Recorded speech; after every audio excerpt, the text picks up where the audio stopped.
लेकिन आप खुद भी कोट कर रहे थे कि 10 की 10 सीटों पे आगे चल रही है कांग्रेस और जीत सकती है, ये उम्मीदें थी। 10 की 10 सीटों पे हमारा बेहतरीन प्रदर्शन था। क्या ये विक्ट्री स्टैंप है आप लोगों के लीडरशिप पर? उसका जवाब लगभग मुझे मिल गया है। अब जब ये विक्ट्री स्टैंप है तो क्या भूमिका रहने वाली है कुमारी सैलजा की, रणदीप सुरजेवाला की या किरण चौधरी की आने वाले विधानसभा चुनाव में? सभी कांग्रेस पार्टी के सभी बहुत सम्मानजनक, क्योंकि बहुत फ्रैक्शंस की खबरें जो हैं हरियाणा से, खबरों के लिए है, जनता में कोई फैक्शन नहीं है। क्योंकि हरियाणा से इतनी उम्मीद नहीं थी। यहाँ मैं थोड़ा सा ना इत्तेफाकी रखता हूँ आपसे, क्योंकि हरियाणा से मैंने ये नहीं कहा कि हमें उम्मीद नहीं थी जी, मैं कह रहा हूँ देश में किसी को ये उम्मीद नहीं थी कि हरियाणा में जो है देश में सबसे बढ़िया प्रदर्शन मतलब आपको थी तो कंपैरेटिवली हमें तो थी, लेकिन उसमें आप भी अगर शामिल है। सर आपकी सीट वो उदाहरण हो सकती है, लेकिन पूरे ओवरऑल अगर हम हरियाणा को देखें तो दिखता है कि जाट वर्सेस नॉन जाट का ये आपको नहीं दिख, आप कैसे देखेंगे? ये जो मैंने आपको बताए ये रोहतक का आंकड़ा है। नहीं, मैं आपको हर लोकसभा का बता रहा हूँ। मैं बता रहा हूँ 10 की 10 लोकसभा में कांग्रेस पार्टी के मतों में रिकॉर्ड इजाफा हुआ है। आपका क्रेज है युवाओं के बीच में। आपने भूपेंद्र सिंह हुड्डा जी की लीडरशिप की बात की है। चेहरा क्या विधानसभा चुनाव में दीपेंद्र होंगे? नमस्कार दोस्तों, 20 सालों से संसद के अंदर जिनकी आवाज़ गूंज रही है, दोनों सदनों में, लोकसभा राज्यसभा, जो प्रतिनिधित्व करते हैं दीपेंद्र सिंह हुड्डा, 3,45,000 से ज़्यादा मार्जिन से इस बार चुनाव जीते हैं। बातचीत हम करेंगे दीपेंद्र सिंह हुड्डा से, क्योंकि हरियाणा की जो विधानसभा इलेक्शंस हैं वो भी अप्रोच कर रही हैं और हरियाणा एक ऐसा बैटल ग्राउंड था इलेक्टोरली जिससे कांग्रेस को बहुत सारी उम्मीदें थी। कहीं ना कहीं वो उम्मीदें पूरी भी हुई हैं। कितनी पूरी हुई हैं, कितनी उम्मीदें रह गई हैं और विधानसभा चुनावों से क्या एक्सपेक्टेशन है, क्या रणनीति रहने वाली है कांग्रेस की, इन तमाम सवालों पर बातचीत होगी दीपेंद्र जी के साथ। बहुत बहुत स्वागत सर, और आपकी जीत के लिए आपको मुबारकबाद। धन्यवाद बहुत बहुत। ये जो रिजल्ट आया है, एक्सपेक्टेशन के कितने करीब था ये रिजल्ट? क्या किसी एक सीट ने या कुछ चीज़ों ने आपको चौंकाया? देखिए, सबसे पहले मैं हरियाणा वासियों का बहुत बहुत धन्यवाद करता हूँ, अपने लोकसभा क्षेत्र वासियों का धन्यवाद करता हूँ। जिस तरीके से दिल खोल कर हरियाणा वासियों ने कांग्रेस पार्टी को आशीर्वाद दिया, मैं समझता हूँ कि पूरे देश में इस बात इतनी उम्मीद किसी को नहीं थी कि हरियाणा से इतना बेहतरीन नतीजा सामने आएगा। मैं आपको बता दूं कि हरियाणा में ना सिर्फ हम 5 लोकसभा सीट जीते हैं, मगर उसके साथ साथ जो हमारा मत प्रतिशत आया है वो 47.6%, लगभग 48% वोट शेयर हमें मिला है, जो कि इंडिया गठबंधन को मिलने वाला, कांग्रेस गठबंधन को मिलने वाला देश में 28 प्रदेशों के मुकाबले में सर्वाधिक, सबसे ज़्यादा अगर वोट प्रतिशत कहीं विपक्ष ने अर्जित किया पूरे देश में तो वो कोई दक्षिण भारत या कोई कहीं नहीं, वो उत्तर भारत के हरियाणा के अंदर 48% वोट हमें मिला। और ये वोट शेयर मैं ये भी बता दूं, ना सिर्फ सर्वाधिक है देश में विपक्ष को मिलने वाला वोट शेयर किसी प्रदेश में, ये पिछले 2019 के चुनाव की तुलना में 20% जंप आया है। आपने कभी सुना नहीं होगा 20% जंप, लेकिन हरियाणा में पिछले चुनाव में हमें 28% वोट मिला था। 28% से बढ़कर हमें 48% वोट इस बार मिला है। और इससे भी ज़्यादा और ये भी इजाफा भी देश में सबसे ज़्यादा, अगर जो वृद्धि हुई है, बढ़ोतरी, वो भी देश में सबसे ज़्यादा 28 प्रदेशों की तुलना हरियाणा में हुई। और एक और बड़ी संतुष्टि की बात यह है कि 10 की 10 लोकसभा सीटों पे हमारा वोट शेयर बढ़ा है और भाजपा गिरा है। और एक और मैं बता दूं आपको, 90 की 90 विधानसभा सीटों पे भी जी हम प्रत्येक विधानसभा सीट पे कांग्रेस का वोट शेयर बढ़ा है हरियाणा में और भारतीय जनता पार्टी गिरा है। तो आप देख सकते हैं कि लोगों ने एक तरीके से संकेत बदलाव का दिया हरियाणा में। लोगों ने अपनी, और ये भाजपा के वोट शेयर से हमारा ज़्यादा है, 2% वोट हमारा ज़्यादा है भाजपा से, वो भी आपको पता है। लोगों ने संकेत दिया है कि लोग डबल इंजन की सरकार, जो नॉन परफॉर्मिंग सरकार हरियाणा के लिए साबित हुई, इस सरकार की कार्यशैली संतुष्ट नहीं है और लोगों ने इस जनादेश से आने वाले समय में हुड्डा साहब के, उदय भान जी के नेतृत्व में कांग्रेस पार्टी के को बहुमत देने का एक साफ संकेत, मतलब इन लोकसभा चुनावों का जो परिणाम है इसे विधानसभा चुनावों से जोड़कर देख रहे हैं। बिल्कुल, क्योंकि हरियाणा का ये जोड़ के देखना ही पड़ेगा आपको, क्योंकि हरियाणा का चुनाव मात्र 3 महीने बाद है। और इस लोकसभा चुनाव में भी एक बड़ा मुद्दा हरियाणा सरकार की से लोग इतने दुखी थे कि एक बड़ा मुद्दा था। यही कारण है, आपने देखा होगा कि भाजपा को भी चुनाव से 1 हफ्ते पहले अपना मुख्यमंत्री बदलना पड़ा हरियाणा का। अगर वो जुड़ा हुआ मुद्दा नहीं होता तो अपना मुख्यमंत्री नहीं बदलते। और चुनाव के शुरू होने के एक हफ्ते के बाद तीन भाजपा को जो समर्थन दे रहे थे निर्दलीय विधायक, उन्होंने समर्थन वापस दे के और हुड्डा साहब के नेतृत्व में कांग्रेस पार्टी को समर्थन देने का काम किया। तो निश्चित तौर से ये चुनाव भी जुड़े हुए थे और दोनों ही सरकारें हरियाणा के लिए, दोनों ही इंजन हरियाणा के मामले में फेल हो गए। ये डबल इंजन बोलते थे, 10 साल की डबल इंजन की सरकार जो चली वो इतनी नॉन परफॉर्मिंग साबित हुई कि 10 साल के बाद हरियाणा में आपने देखा केवल इंजन दो ये दिखाई दिए, इनके डब्बे कोई दिखाई नहीं दिए। आपके पहले सवाल में आपने कुछ फैक्चुअल जवाब दिए थे और एक बात आपने कही कि हरियाणा से इतनी उम्मीद नहीं थी। यहाँ मैं थोड़ा सा ना इत्तेफाकी रखता हूँ आपसे, क्योंकि हरियाणा से मैंने ये नहीं कहा कि हमें उम्मीद नहीं थी जी, मैं कह रहा हूँ देश में किसी को ये उम्मीद नहीं थी कि हरियाणा में जो है देश में सबसे बढ़िया प्रदर्शन मतलब आपको थी तो हमें तो थी, लेकिन उसमें आप भी अगर शामिल है जिनको उम्मीद नहीं, उम्मीद का मतलब इसलिए क्योंकि विधानसभा चुनावों में आप लोगों का परिणाम बड़ा अच्छा रहा था 2019 में। एंटी इनकम्बेंसी जो थी 10 सालों से मनोहर लाल खट्टर की सरकार के पास भी रहा। जो मुद्दे हैं, चाहे वो अग्निवीर योजना हो या फिर रेसलर्स का प्रोटेस्ट हमने देखा, हरियाणा सबसे ज्यादा जुड़ता है उन मुद्दों से, अग्निवीर। तो इस कारण से हरियाणा में एक जमीन कांग्रेस के लिए ज्यादा उर्वर दिख रही थी।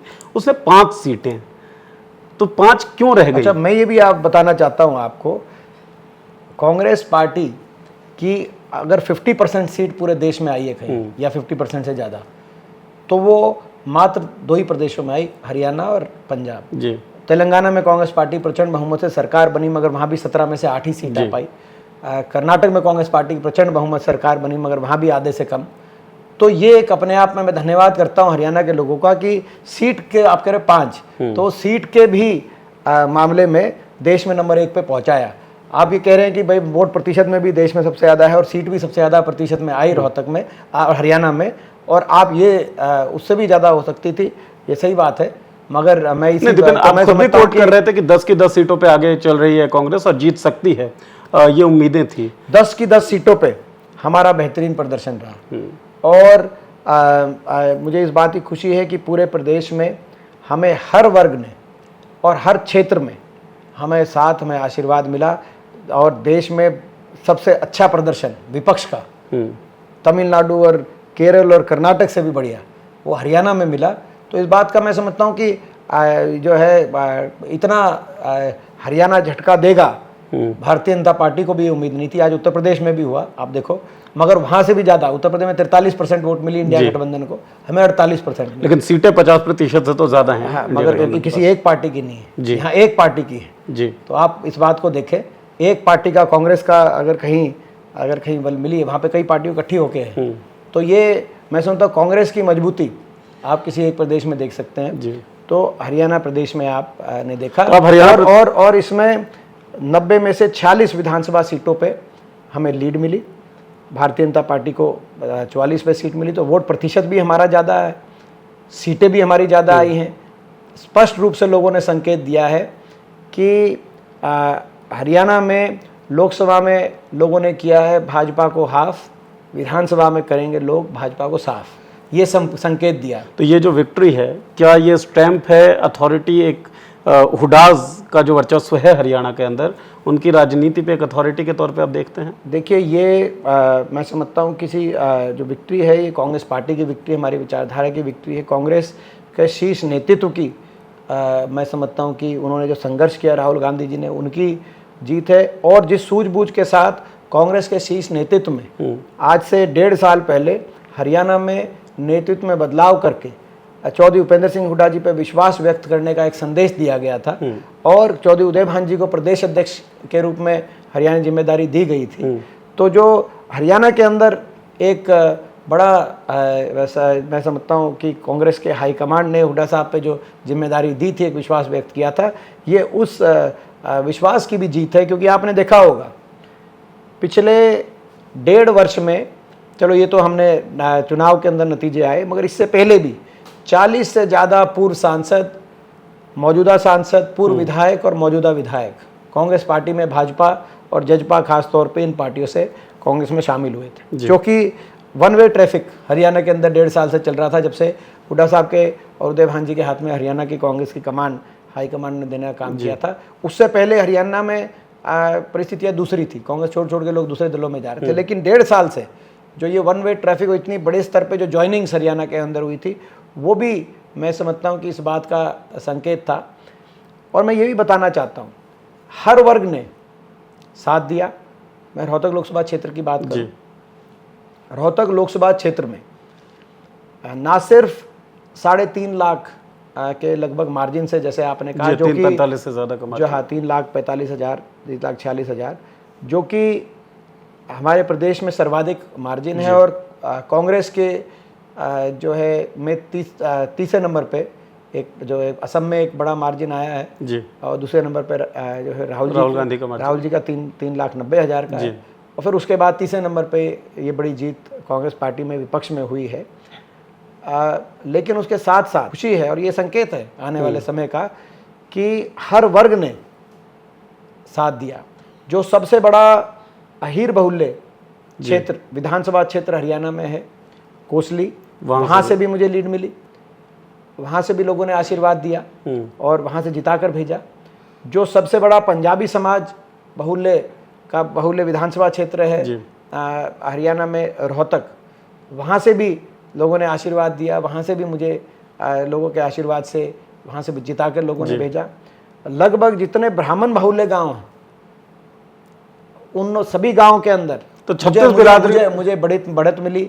जो एससी बूथ हैं 100% जितने भी एससी समाज के बूथ हैं उन पर मुझे बढ़त मिली। जो गुर्जर बहुल्य गांव है, जहाँ जो राजपूत बहुल्य गांव हैं, हर गांव के अंदर मुझे जो लीड मिली है, वो जो भारतीय जनता पार्टी का एक समय में एजेंडा रहता था कि धर्म और जाति के नाम पर जो है समाज में मैं समझता हूँ कि कहीं ना कहीं समाज में आपस में लोग को उलझा कर राजनीति करें, उस राजनीति को लोगों ने नकारने का काम किया हरियाणा में। आपकी इसका सबसे बड़ा अगर कोई उदाहरण है तो रोहतक लोकसभा सीट का चुनाव का नतीजा उदाहरण। सर, आपकी सीट वो उदाहरण हो सकती है, लेकिन पूरे ओवरऑल अगर हम हरियाणा को देखें तो दिखता है कि जाट वर्सेस नॉन जाट का ये आपको नहीं दिखता। आप कैसे देखेंगे? ये जो मैंने आपको बताए, ये रोहतक का आंकड़ा है। नहीं, मैं आपको हर लोकसभा का बता रहा हूँ। मैं बता रहा हूँ 10 की 10 लोकसभा में कांग्रेस पार्टी के मतों में रिकॉर्ड इजाफा हुआ है, 10 की 10 जी। और 10 की 10 में भाजपा के आंकड़ों में रिकॉर्ड गिरावट आई है।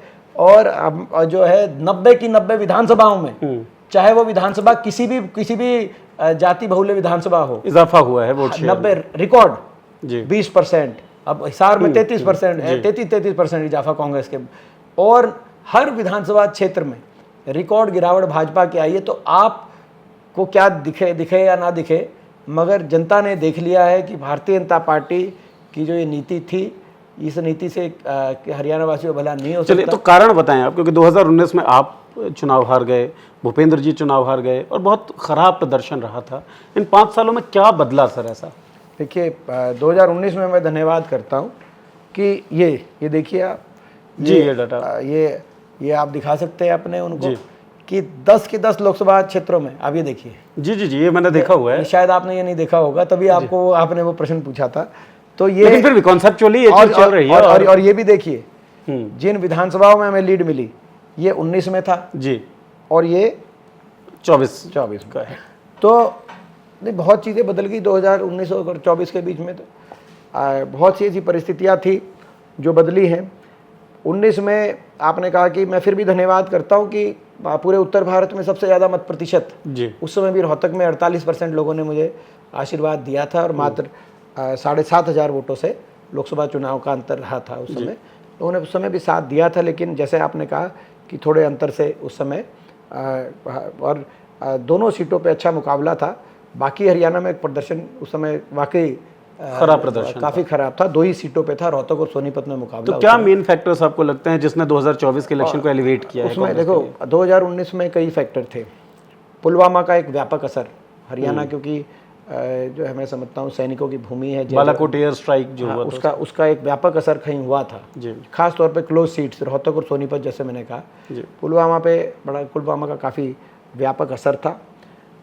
उसके साथ साथ मैं समझता हूँ कि जो हरियाणा के अंदर जो कांग्रेस पार्टी की उस समय जो कहीं ना कहीं संगठनात्मक ऐसे फैसले थे, कहीं ना कहीं जो अभी जिम्मेदारी हुड्डा साहब के कंधों पे डाली गई है कांग्रेस पार्टी को, मैं उससे कांग्रेस का बड़ा लाभ मिला है। आपने देखा होगा कि हरियाणा में क्षेत्रीय दल लगभग समाप्त हो गए जी, INLD, जेजेपा, जेजेपी।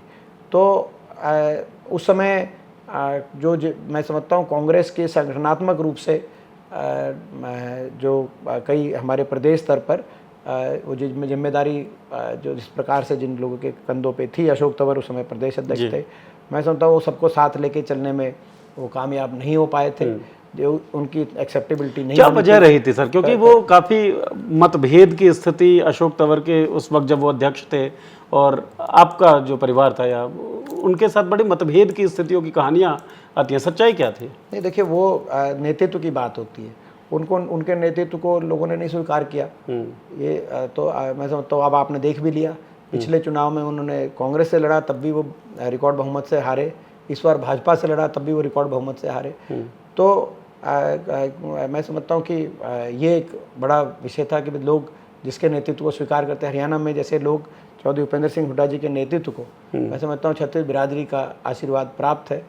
और इस बार ये बड़ा एक कारण रहा है जी। और एक कारण सबसे बड़ा ये भी रहा है, मैंने जैसे आपको कहा कि जो राहुल गांधी जी ने जो मेहनत करी पूरे देश में, कांग्रेस भारत जोड़ो यात्रा किया, भारत जोड़ो यात्रा, पूरे देश में कांग्रेस पार्टी के प्रति विश्वास बढ़ा है पूरे देश में।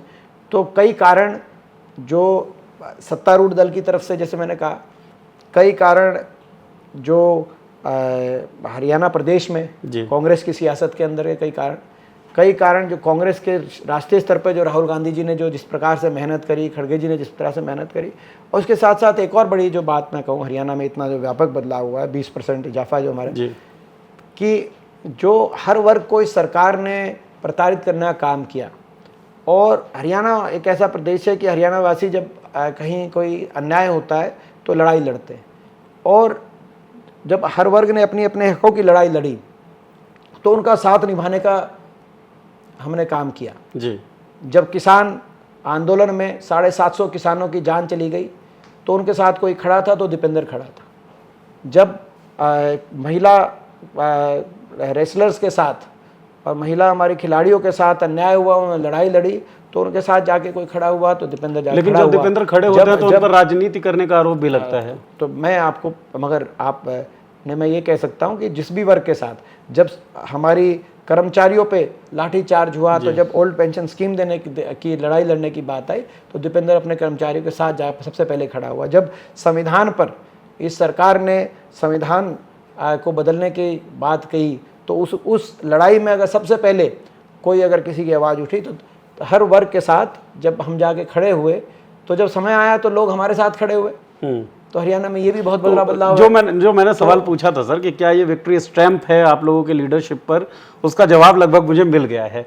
अब जब ये विक्ट्री स्टैंप है तो क्या भूमिका रहने वाली है कुमारी सैलजा की, रणदीप सुरजेवाला की या किरण चौधरी की आने वाले विधानसभा चुनाव में? सभी कांग्रेस पार्टी के सभी बहुत सम्मानजनक, क्योंकि बहुत फ्रैक्शंस की खबरें जो हैं हरियाणा से, खबरों के लिए है। जनता में कोई फैक्शन नहीं है, जनता एकजुट है, कांग्रेस का कार्यकर्ता एकजुट है और हर नेता का कांग्रेस में एक बहुत बड़ा योगदान है, हर नेता कांग्रेस में एक बहुत बड़ा स्थान है। सबकी अपनी अपनी एक भूमिका रही है बहुत लंबे समय तक। जो आपने सबने जिनके नाम लिए सभी सम्मानीय हैं और सभी मिलजुल कर अपने अपने तरीके मिलजुल कर आपने बात की। सर मैं एक सवाल ये पूछूंगा आपसे कि लोकसभा चुनाव जब होता है तो किरण चौधरी मैदान पे उस दमखम से दिखती नहीं है, क्या कारण रहता है? देखो, इस तरह की जो आप बात कह रहे हैं कि भाई कोई नहीं दिखा रहे, ये भी मैं समझता हूँ कि ये हरियाणा की में कांग्रेस में इसके कम आपको कंप्लेंट दिखाई देंगी। इस तरह की बात आपको हरियाणा में बीजेपी में दिखाई देगी। बीजेपी में बहुत कंप्लेंट्स हैं इस तरह की, आप पता करें हरियाणा में। ये बीजेपी में आपस में गुटबाजी, चुनाव में भीतरघात की अगर कहीं हरियाणा में कंप्लेंट है तो 95% भाजपा में। तो ये बड़े लेवल पे बात यह है कि हरियाणा में उतनी ज़्यादा, हरियाणा में कांग्रेस में उस तरह की कोई कहानी ज़्यादा है नहीं। हरियाणा की कांग्रेस पूर्णतः हमारी विचारधारा के साथ, हमारे केंद्रीय नेतृत्व के साथ पूरी एकजुट है और चौधरी भूपेंद्र सिंह हुड्डा जी के नेतृत्व में और चौधरी उदय भान जी की अध्यक्षता में एक प्रचंड बहुमत से हरियाणा में एक ऐसी सरकार आने वाले समय में आप देखेंगे जो बनेगी, जो हरियाणा के लोगों को दोबारा से विकास और खुशहाली की तरफ लेके जाने का काम करेगी। हमारा एजेंडा केवल विकास, खुशहाली की तरफ हरियाणा जाए, उज्जवल भविष्य की तरफ हरियाणा जाए। जो ये 10 साल आज प्रत्येक हरियाणा वासी जो मुद्दे हैं, जी आपने मुद्दों की बात ही नहीं करी। जी, नहीं मैं वो उस पे आने वाला हूं। आज हरियाणा देश में सबसे ज़्यादा बेरोजगारी होगी, हरियाणा में देश में सबसे ज़्यादा बेरोजगारी। सीएमआई की रिपोर्ट आप देखिए, आप भारत सरकार की, जो केंद्र सरकार ने मेरे सवाल पे जवाब दिया, भारत मोदी सरकार ने कि देश में सबसे ज़्यादा बेरोजगारी हरियाणा में, संसद में, तो आज सबसे ज़्यादा बेरोजगारी हरियाणा में। आज विकास की पटरी से इतना उतर गया हरियाणा, 10 साल में कोई 1 इंच मेट्रो आगे नहीं बढ़ी हरियाणा में, 1 इंच रेल की लाइन नहीं बिछी हरियाणा में, एक कोई 10 साल में बड़ा विश्वविद्यालय नहीं बना हरियाणा में, एक कोई बड़ा औद्योगिक क्षेत्र हरियाणा में, आईएमटी जिसमें इंडस्ट्रियल मॉडल टाउनशिप जो हमारे समय हमने कई बनाई थी, एक बड़ा कोई औद्योगिक क्षेत्र नहीं लगा हरियाणा के अंदर। आज हरियाणा विकास की पटरी से उतर के बेरोजगारी की पटरी में देश में नंबर 1। आज नशा बढ़ गया हरियाणा में पंजाब से ज़्यादा। आज माइग्रेशन की भी बहुत बड़ी समस्या है। आज हरियाणा में अपराध बढ़ गया, आज दोबारा से गैंगस्टर एक्टिव हो गए, बड़े बड़े गैंग हरियाणा जो है तो फिरौतियों की कॉल जेलों से और विदेशों से आ रही है। आज ऐसी स्थिति बन गई हरियाणा में। आज हरियाणा के अंदर भ्रष्टाचार चरम पे इतना पहुंच गए, इतने घोटाले हो गए। डबल इंजन की सरकार जो जेजेपी और बीजेपी की थी, इन्होंने इस कदर लूट मचाई कि 5 साल के बाद जब इन्होंने अपना आपस में गठबंधन तोड़ा तो ऐसी स्थिति हो रही है हरियाणा में कि जेजेपी वाले दुष्यंत चौटाला कह रहे हैं कि हम बीजेपी के घोटालों की राज बताएंगे, तो बीजेपी वाले कह रहे हैं कि दुष्यंत चौटाला की जांच कराएंगे। तो आज ऐसी स्थिति, दोनों ने मिलकर लूट लिया। 5 साल के बाद हम मैदान में आए तो अपने एक दूसरे घोटालों की जो है मैं समझता हूँ कि ये तो ऐसे आज हरियाणा में कॉरपोरेशन, जितनी म्यूनसिपल कॉरपोरेशन है, हर शहर के अंदर ऐसे बड़े बड़े घोटाले हुए, आज आप अंदाज़ा नहीं लगा सकते। तो ये आज स्थिति है। तो हरियाणा के लोग आज त्रस्त हैं इस सरकार से। हरियाणा का नौजवान आज इस सरकार की वजह से रिकॉर्ड बेरोजगारी, कहीं अग्निवीर की चपट में, और इसके साथ साथ जो सबसे दुर्भाग्य की बात है कि प्रत्येक हरियाणा वासी का अपमानित करने का काम अगर किया गया तो इस सरकार द्वारा किया गया। सर जो मैंने आपको पहले कहा, प्रत्येक हरियाणा वासी, कोई ऐसा वर्ग नहीं जिसका अपमान इस सरकार ने ना किया। और अपमान कौन करता? अहंकार। तो ना सिर्फ बेरोजगारी में देश में नंबर 1 हरियाणा सरकार के, भाजपा के सरकार के अहंकार में भी देश में नंबर 1, खट्टर सरकार के अहंकार में देश में नंबर 1 हरियाणा। और इसीलिए लोगों ने निश्चित रूप से ठान लिया हरियाणा में बदलाव होगा, प्रचंड बहुमत से लोग कांग्रेस पार्टी को विकल्प के रूप में देख रहे हैं। कांग्रेस के मैनिफेस्टो में लिखा गया था कि अगर सरकार बनती है तो अग्निवीर योजना को स्क्रैप किया जाएगा। सरकार नहीं बन पाई, प्रदर्शन अच्छा रहा लोकसभा चुनावों में, तो अग्निवीर के खिलाफ कोई व्यापक मुहिम, कोई आंदोलन कुछ देखने को मिल सकता है क्या? नहीं तो पूरी हम लड़ाई लड़ेंगे।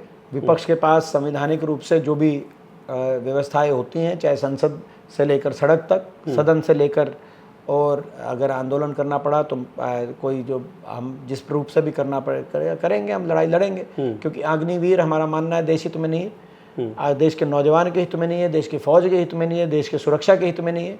और हरियाणा वासियों तो व्यापक नुकसान हो गया अग्निवीर से। जहाँ जिस हरियाणा से देश की आज़ादी से लेकर 2019 तक हर साल 5,500 पक्की भर्ती होती थी, आज वहाँ से 900 अग्निवीर हर साल लिए जा रहे हैं, जिसमें से 200 ही पक्के किए जाएंगे। 5,500 कहाँ पक्के हो रहे थे हमारे, कहाँ 200 पक्के किए रहे। इसमें फ़ायदा किसका है? इसमें अग्निवीर के जो हमारे चाहे उनको ना तो पूरी फैसिलिटीज़ मिल रही, उनके शहीद को शहीद का दर्जा नहीं। तो ये कैसी नीति सरकार लेके आई है, इस पर आत्ममंथन होना चाहिए और सरकार स्वयं बदले, नहीं तो विपक्ष के रूप में हम इसकी आवाज़ उठाएंगे। सोशल इंजीनियरिंग की बात की आपने, कहा कि भारतीय जनता पार्टी जाति के लाइन पर खेलती है। सोशल इंजीनियरिंग के तौर पे भारतीय जनता पार्टी ने हरियाणा के 3 सांसदों को कैबिनेट में जगह दी है। फरीदाबाद से जो सांसद हैं कृष्णपाल गुर्जर, वो मनोहर लाल खट्टर और राव इंद्रजीत। तो सोशल इंजीनियरिंग के दृष्टिकोण से कितना इम्पैक्ट डालेगी सर ये चुनाव? नहीं तो क्या मैं इसमें तो देखो, ऐसा जो आपने कहा कि ये तो पहले ही थे, इनमें से कुछ ने कोई नया तो है नहीं। मनोहर लाल खट्टर नहीं, ये मुख्यमंत्री थे, मुख्यमंत्री थे। ये तो नॉन परफॉर्मिंग मुख्यमंत्री साबित हुए और उसके बाद इनको यहाँ से हटा दिया गया। तो क्या ऊपर जाके परफॉर्मेंस कर, क्यों हटाया गया 10 साल के मुख्यमंत्री के बाद? नॉन परफॉर्मिंग साबित हुए। और जो मंत्री भी थे वो भी पहले थे, वो पहले परफॉर्मेंस नहीं दे पाए। तो ये क्या है? और इसमें मैं समझता हूँ कि हरियाणा से किसी ऐसी समाज से कोई जगह नहीं मिली। ये कैसी कौन सी इंजीनियरिंग है? हरियाणा से बहुत से ऐसे वर्ग हैं जिनको स्थान नहीं। तो ये कोई इंजीनियरिंग नहीं है जो आप कह रहे हैं। ये कहीं ना कहीं ये जो अपना कहीं ना कहीं ये तो पहले से थे। और भाजपा ने, मैं समझता हूँ कि जितना सम्मान देना चाहिए था उतना सम्मान भी जो है जो राव इंद्रजीत जी हैं, जी वो तो छठी बार के हैं, जी तो उनको जितना सम्मान मिलना चाहिए था वो नहीं सम्मान मिला। आपने स्वयं ही देखा, आपने जी आपने जो है तो ये अभी ये कितनी इंजीनियरिंग है, और ये इंजीनियरिंग भाजपा को के लिए फ़ायदेमंद है कि भाजपा ने, तो वो तो समय बताएगा। तो इस इंजीनियरिंग पे क्या डॉक्ट्रिन कांग्रेस करेगी? लेकिन फिलहाल तो मैं यही कहूँगा, इनको पोर्टफोलियो मिले, हम इनको शुभकामनाएं देते हैं। तीनों हरियाणा के हमारे मंत्री हैं, ये अच्छा काम करें हमारे प्रदेश देश के लिए, हमारी शुभकामनाएं इनके साथ हैं। लेकिन ये तीनों पोर्टफोलियो मिले, परफॉर्मेंस असली बात है, पोर्टफोलियो तक नहीं रहना चाहिए आपको, असली तो इंजीनियरिंग। कितना फायदा आप अंतिम व्यक्ति तक पहुंचा पाते हैं, ये जरूरी परफॉर्मेंस है। परफॉर्मेंस नहीं है तो इसलिए खट्टर साहब को हटाया गया। अच्छा, अब ऊपर दोबारा परफॉर्मेंस कितनी करेंगे देखते हैं। अच्छा दीपेंद्र, समय भी ज़्यादा हो रहा है, आपने कहा हुआ था, तो एक आखिरी सवाल मैं आपसे ले लेता हूँ। एक जनरेशनल शिफ्ट की बात पॉलिटिक्स में हमेशा होती रही है। जब आप चुनाव हारे तब भी आपने भयंकर वोट शेयर जो है वो अर्जित किया था।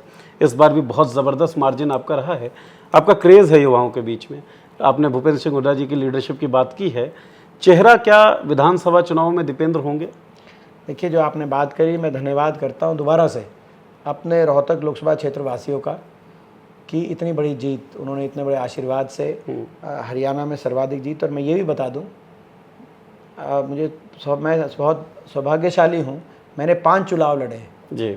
5 चुनाव में सबसे ज़्यादा मत प्रतिशत और मार्जिन 5 चुनाव में, ये दिखाता है कि लोगों का आकर्षण है आपकी तरफ। रोहतक लोकसभा क्षेत्र वासियों ने मुझे 5 चुनाव में ऐसा आशीर्वाद दिया है कि जो है हमेशा सबसे ज़्यादा वोट शेयर और सबसे ज़्यादा मार्जिन रोहतक में मुझे मिला है। जिस चुनाव में मैं नहीं भी जीत पाया था एक चुनाव में, उसमें भी सबसे ज़्यादा वोट शेयर मिला, जैसे आपने कहा। तो लोगों ने बहुत साथ दिया है और मैं ये कभी भुला नहीं सकता अपने जीवन में। इस विश्वास को मैं सदा बनाए रखूँगा।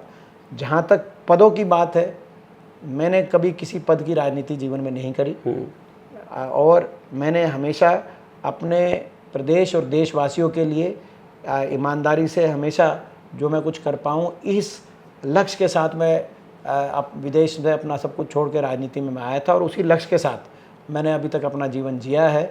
और उसी लक्ष्य के साथ मुझे लगता है कि सबसे महत्वपूर्ण अगर कोई बात है तो हरियाणा में परिवर्तन आए, ये सबसे महत्वपूर्ण बात है। और मैं दिन रात मेहनत अगर करूँगा तो एक ही लक्ष्य के साथ करूँगा कि हरियाणा में परिवर्तन हो, कांग्रेस पार्टी की सरकार बने। इसके अलावा मेरा कोई लक्ष्य नहीं है। हरियाणा में चौधरी भूपेंद्र सिंह हुड्डा जी के नेतृत्व में, चौधरी उदय भान जी की अध्यक्षता में सकुशल हाथों में कांग्रेस बड़ी मजबूती से आगे बढ़ रही है, और इस परिवर्तन में जो मेरी भूमिका होगी, जो लड़ाई लड़ सकूंगा, जो प्रयास करूंगा, वो मैं करूंगा। केंद्र की राजनीति ज़्यादा रास आती है या राज्य की?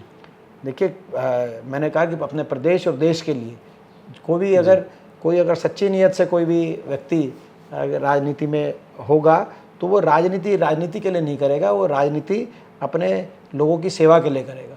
और मेरा यही ध्येय है। और केंद्र में हो, प्रदेश में हो, मैं समझता हूँ कि लक्ष्य जो है वो सबसे बड़ा वो होता है, और उस लक्ष्य के आगे सब कुछ, बाकी राजनीति तो जो है माध्यम होती है। मकसद ये है कि जनप्रतिनिधि होने के नाते जनता तक कितना फायदा, जनता तक कितना लाभ पहुंचाया जा सकता है। लोकसभा चुनावों में जो कांग्रेस की विक्ट्री हुई वो एक स्टैम्प है, वो एक मोहर है भूपेंद्र सिंह हुड्डा के लीडरशिप पर या उदय भान जी की अध्यक्षता पर। दीपेंद्र जी का कहना था ये विधानसभा चुनावों की तैयारियां करेंगे, और जिस तरीके से 36 बिरादरियों का समर्थन पाने की बात दीपेंद्र कर रहे थे, वही अपेक्षा विधानसभा चुनाव में भी करते हैं। बहुत बहुत शुक्रिया हमें समय देने के लिए, हमसे बातचीत करने के लिए। Thank you. बहुत बहुत शुक्रिया आपका इस इंटरव्यू को देखने के लिए। अगर पसंद आया हो तो इस इंटरव्यू को शेयर करें और चैनल के साथ जुड़े रहें। धन्यवाद।